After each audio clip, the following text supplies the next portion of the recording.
Welcome, everyone, to Family Talk. It's a ministry of the James Dobson Family Institute, supported by listeners just like you. I'm Dr. James Dobson, and I'm thrilled that you've joined us.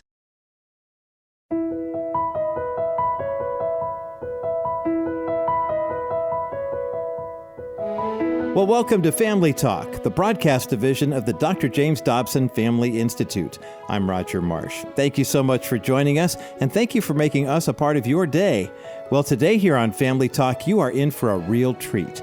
You're about to hear a classic and compelling presentation from a guest speaker, Charlie Kirk.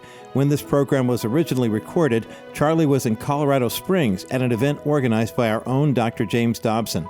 And over the next couple of days, you're going to hear Charlie's firebrand presentation given from the main stage at that event. Then, on Friday, you'll hear our own Dr. Dobson as he took the stage to join Charlie for a one-on-one conversation about the current state of culture in America, what they think the future holds, and as Christians, what we can do about it.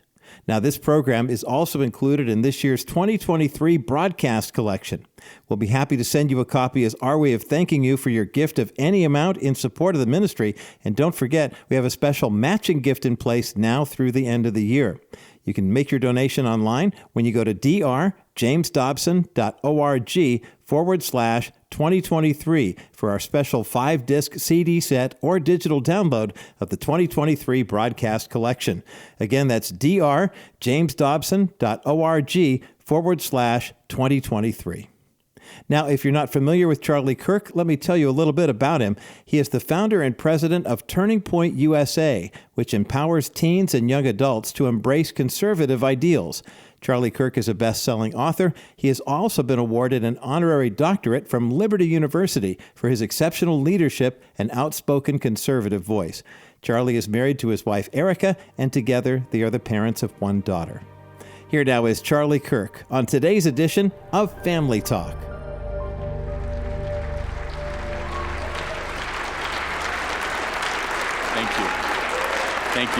Thank you, everybody. Thank you.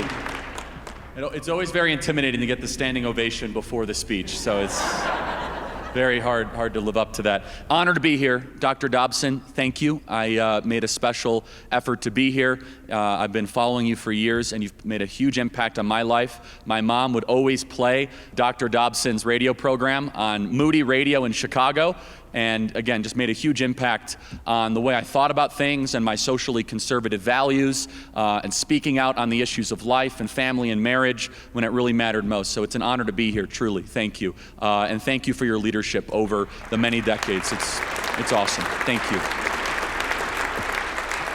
There's a lot of friends I want to point out tonight as well, and you know, it's really fitting where we're talking about the American family here tonight. I got married a year and a half ago, and we have an 8-week-old at home, and the real hero is my wife that let me come tonight, but that should be a compliment to you, Dr. Dobson, because she said, you're going to go do that speech because of, if there's any person that really we want to honor and participate and fight alongside, it's Dr. Dobson and this wonderful group and this organization. So I want to talk about a couple things tonight. I want to talk about the worst prediction I've ever made and what I learned about that, and how I think this room can change the country within a year. I think this room, if every single person in this room made a very simple commitment and agreed upon kind of a plan of action, it's not going to take a huge plan or a business plan, just a couple of courses of action, I think the country could take a very serious, very significant turn for the better. So the worst prediction I ever made. So I do a podcast. We're blessed. It's one of the top podcasts out there.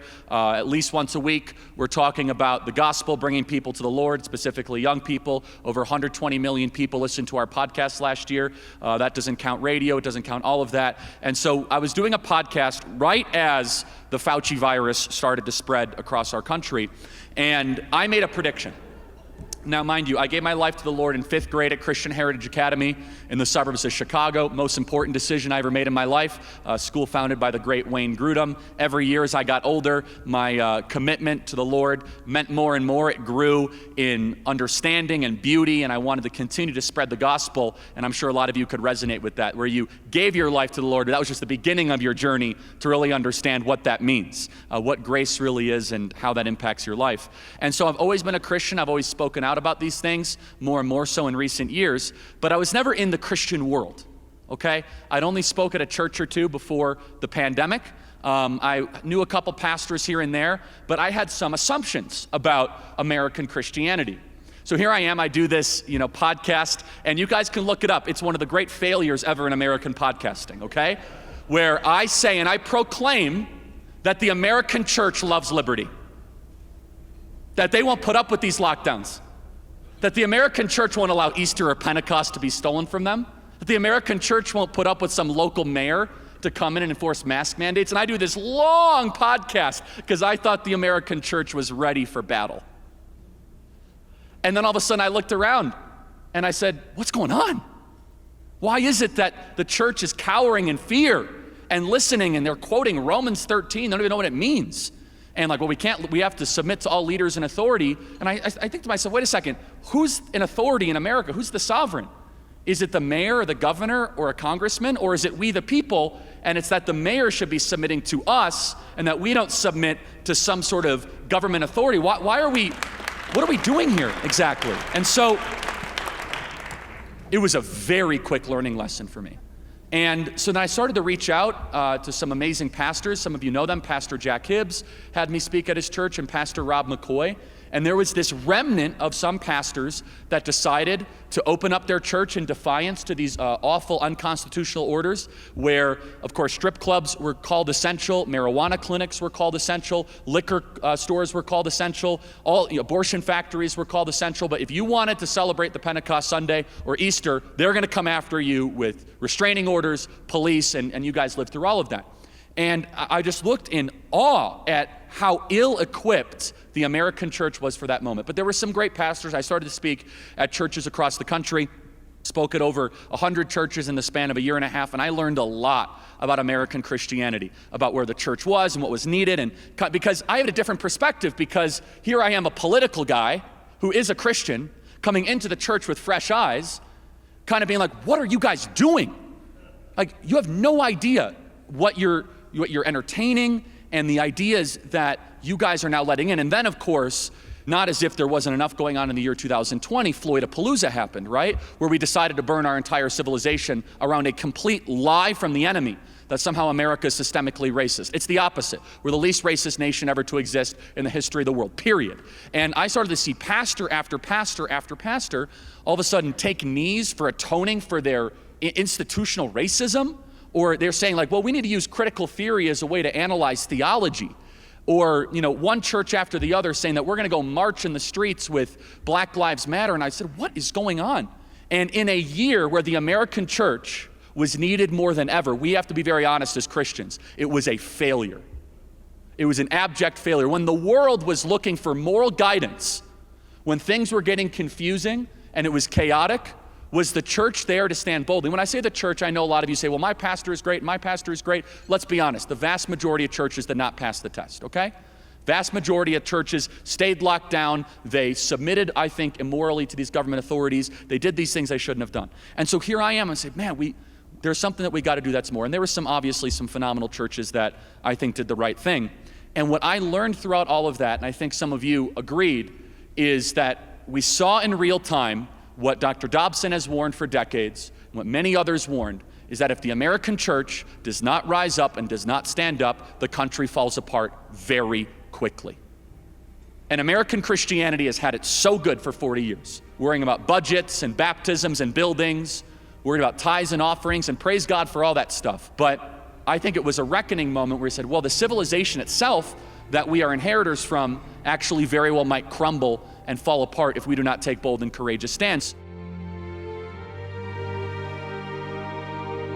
I'm Roger Marsh, and you're listening to Family Talk. Today's guest speaker is Charlie Kirk. Charlie has a passion for politics and also for educating young people. He's the founder and president of Turning Point USA, which is a national student movement organization. He has been sharing motivating words about why our country is great and the significance of preparing our younger generations to carry our nation into the future. Let's go back now to Charlie's presentation as it continues here on today's edition of Family Talk.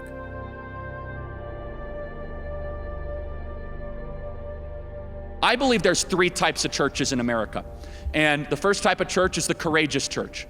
We need more pastors to be in the courageous category. Honestly, it's less than 5% of all American pastors. Here's a test, and Victor Marks knows this because Victor speaks at a lot of churches for us. Did your pastor celebrate Roe versus Wade being repealed?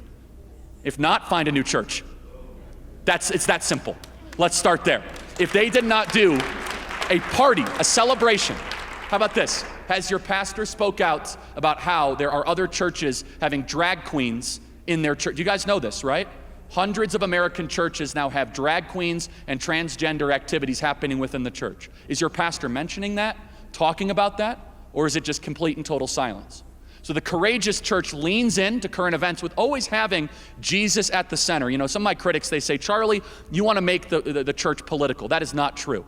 Jesus should always be the center of everything we do. The most important thing is Jesus Christ, always spreading the gospel, getting people to believe in Jesus. The second most important thing is to make sure we can do the first thing, to make sure that pastors are not raided by the FBI for praying outside of pro-life centers, to make sure that churches are not shut down and deemed non-essential. If we don't focus on the second thing at all, we say, well, you know, Charlie, I just preach the gospel here. How many times have we heard that? I just preach the gospel. That's all we do. We just preach the gospel around here. Coward. That's what that is. And that's the second type of church, is the cowardly. And if I'm talking too intense for you, sorry, I mean, you guys, you could bring it up with management, okay? So the second type of church is the cowardly church. I love the cowards, and you should too, because cowards can be turned. Cowards deep down know that they're doing something wrong. Here's what they'll say. They'll say, well, it's really not clear what the Bible says about these matters. That's what I hear all the time. Okay, how about here's three issues that every single pastor in America should step up and talk about immediately. God created man and woman, period. There's no other genders. There's no gender fluidity. It's garbage. And by the way, I have very little compassion for these pastors. I'll tell you why. I go do that at the University of Texas, Austin, okay? I'm asking you to do that to your congregation.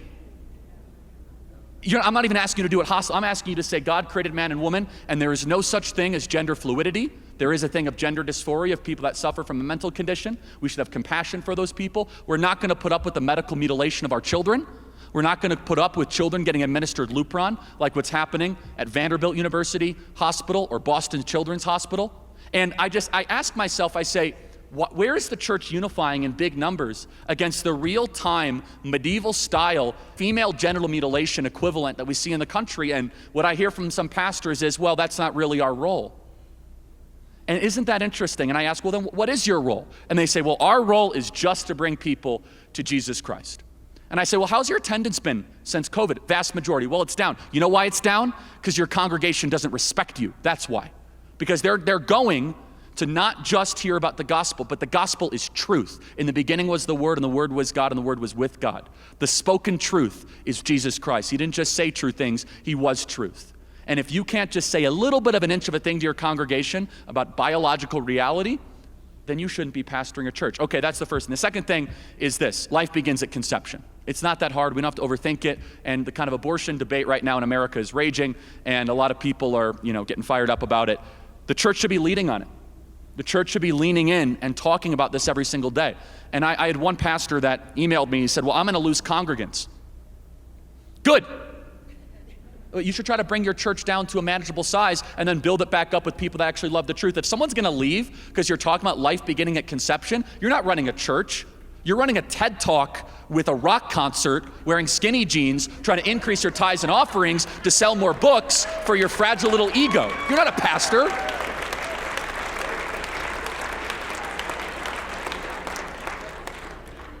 All of us in this room can make a big impact with the cowards, because the cowards need direct truth told gracefully. They could be brought into that courageous position. I've seen it. Barry McGuire could tell you. We've seen it with some pastors that were in the middle. Mike Ingram has seen it. Pastors that were, I don't know if I want to talk about, but courage begets courage. And this is not the reason to do it. But I have yet to find a church in America, from Jack Hibbs to Steve Smotherman to Luke and Angel Barnett to Ken Graves to Gary Hamrick to pastors in every corner, that has taken a stance on these issues. And I think the Lord is sending us a clear message for anyone that will watch. Increase tithes, increase offerings, increase attendance. He is increasing the harvest for the upcoming battle of the churches that are leaning in. The churches that have backed away and gone wokey, they're not, all of a sudden they're cutting back on staff, they're closing doors. And so I think that's a message. The final type of church is the complicit church, and these churches need to be rebuked. These are the churches with the gay flags outside of them. These are the churches that are doing the drag queen whatever stuff in them. And I just want to make sure you all know this, because we talked about it earlier, which is there are hundreds of churches across the country, Church of Christ in Tampa, Episcopalian churches and Lutheran churches, where they have people in full drag outfits doing children participation ceremonies in the church. And if you don't know that, I encourage you to get more involved in really what's happening in American Christianity right now. They're teaching it in seminaries, they're teaching it all across the country. Now, hundreds of churches, that's not a minority, that's growing very quickly. And so even that though, we have lots of pastors saying that we need to embrace these sort of homosexual ideas and this transgender agenda, and then they're the ones that flew the BLM flag during the entire deal. And these churches need to be rebuked. They need to be called out, they need to be corrected, and we need to challenge them repeatedly. Now, I've heard from a lot of people, and they say, Charlie, I don't really appreciate at times the tone that you bring to this conversation. And, I'm sorry, a kid's private parts is getting chopped off in an operating room, and you don't like my tone? Sorry, pal, okay, I'll improve that when kids aren't getting medically mutilated every single day in hospital rooms. My tone is the problem? Anyway, so let me try to improve the tone, okay? Let me say this, which is, for doing this for 10 years, this woke ideology will destroy every ministry that you support. I cannot tell you how dangerous this virus is, and I do not mean COVID. I mean critical theory, which comes from the postmodern ideology that I believe is a concoction of Lucifer, Satan, and the enemy. I'm telling you right now, you go read One Dimensional Man. Go read Herbert Marcuse. If you don't know who he is, I encourage you to go just do a little bit of study. We talk about it on our podcast all the time. There was a series of thinkers, I believe, satanically inspired philosophers in the 1960s that came from the Frankfurt School. Jacques Derrida, Michel Foucault. These people that came, and their core argument is everything that we should call out and understand that it's actually not political, it's biblical. Their core argument is this: everyone knows their own truth. That's it. There is no truth. You could determine it for yourself. That is their entire political movement. And I think back to the scriptures where it says, men did whatever was right in their own eyes. And woe to those who called good evil and evil good. It's happening right now. And so for the pastors that are on the sideline, the question is, if there was not a more important time just to talk about, is there truth in the world? That's really the conversation, because when I go to university at UC Berkeley, as we were talking earlier, I set up an entire table and I talk for hours to these kids. Victor was there when we did it, actually.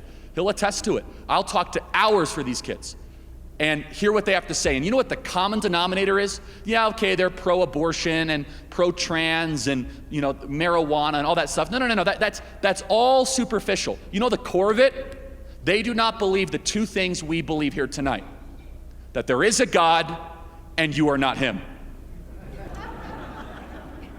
They reject both. They believe that there is not a God, and if there were to be a God, it would be me, because I'm the most important thing ever to exist.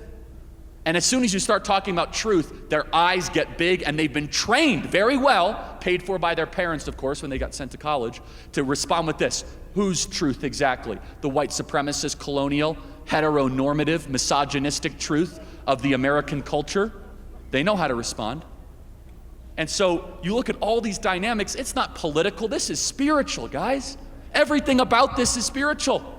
From the transgender debate to the abortion debate, it's all getting back to the question of, is there truth? And we're supposed to now rely on secularists to do this argument for us?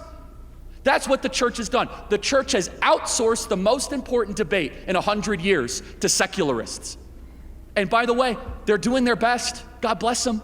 You know how many times I have kids that come up to me and they say, Charlie, I'm not a Christian, but I don't know why pastors aren't fighting alongside me as I'm trying to fight for the idea that there might be truth out there. I say, good question, I don't know. You understand that the people that are carrying the water of the most important debate, literally against Lucifer's aims and ambitions, are usually not Christians. It's not, I can tell you this, it's not the Christians on campus. The Christian groups on campus, totally woke, off the reservation, right? And so there is this amazing call to action that I think all of a sudden we recognize and realize that we are not just in the spiritual battle, we're in all these implications happening here. And it comes down to that question, which is, how do you know a line is crooked if you do not have a straight line to compare it to? You remove truth from a society, all you have is power and pleasure. That is it. And you want to know why we have the most depressed, suicidal, anxious, and psychiatric medicated generation in history? Because the church went to go try to be liked by the world instead of trying to spread truth to the world. I heard for years, someone said to me, nice person, they said, well, Charlie, don't you believe that we should try to get the world to like us first, and then we'll get them to like Jesus? And I said, how's that working? No, seriously, we've tried that garbage for 30 years. The least religious, least married, most likely to commit suicide generation, and least likely to have a child, least likely to go to church. And what have we done? We have watered down the gospel at every single turn. Well, the kids don't want to hear about Leviticus. We have to cop that out, as Andy Stanley would say from Georgia. The Christian faith is more than the 66 books of the Bible. It's really just the testimony of Jesus of Nazareth. And I always ask the question is, well, if that's true, then why did Jesus quote Deuteronomy so much? I guess we have to know kind of what Deuteronomy is to know what he's saying. Like, oh no, we can't say that. And it kind of goes back to this core question, and I believe this, and Barry and I have talked about this a lot, is bad theology leads to bad politics. And this is where the woke thing comes in. And Christians have no idea, most Christians, what's going on. At the core of woke is an entire rigorous academic philosophy called Deconstructionism. If you've never heard of Deconstructionism, you have got to put on the full armor of God and get into the arena, folks, because you are not in the arena. Deconstructionism, there are libraries dedicated to it. You know what it is? Training young people to pick apart anything that you think is true. They train them on it. There are entire volumes of training manuals to get young people to believe, oh, you believe the nuclear family is good, let's try to deconstruct that. And it gets down to the elemental thing where you have an entire generation questioning their very existence. When I ask an average college audience, do you think that there is goodness, truth, and beauty in the world? They say, it's nothing but your opinion. Now, they actually don't even believe that if you actually have a chance to have a conversation with them. But what an amazing trick of the enemy, isn't it?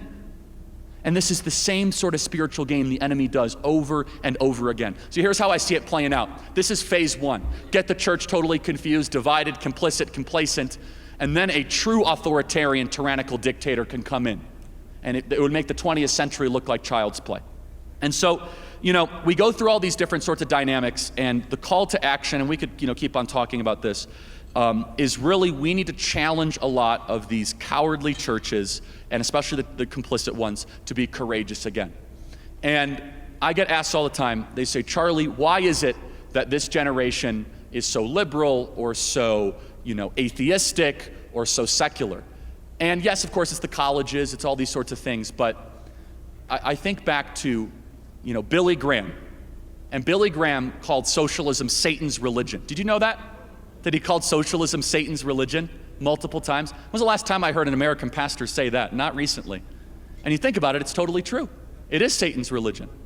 It's a core belief that the state is God and that we must deconstruct it from within. And I have to say, one of the reasons why I love Dr. Dobson's work and all of this, I got to say is, we think back to the 10 Commandments. The only one of the 10 Commandments that involves your country and a promise is honor your mother and father. It's the only one of the 10 Commandments that says, honor your mother and father so you may live long in the land of which you are in. And we have raised an entire generation to not just dishonor their parents, but to curse their parents.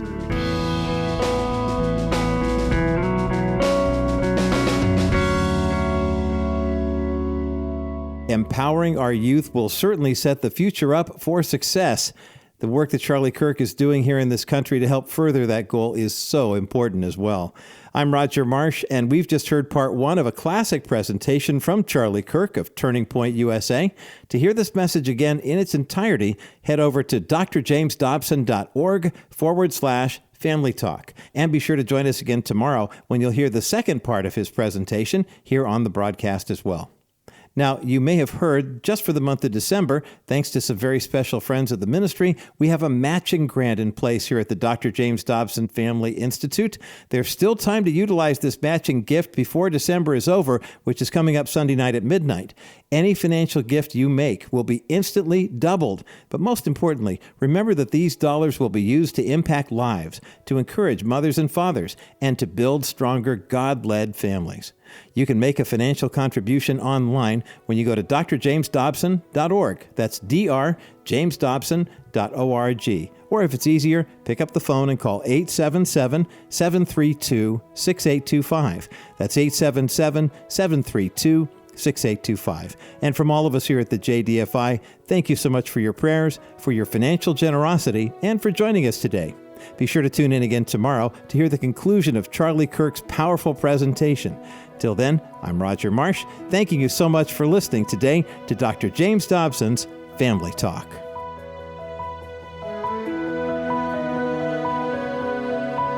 This has been a presentation of the Dr. James Dobson Family Institute.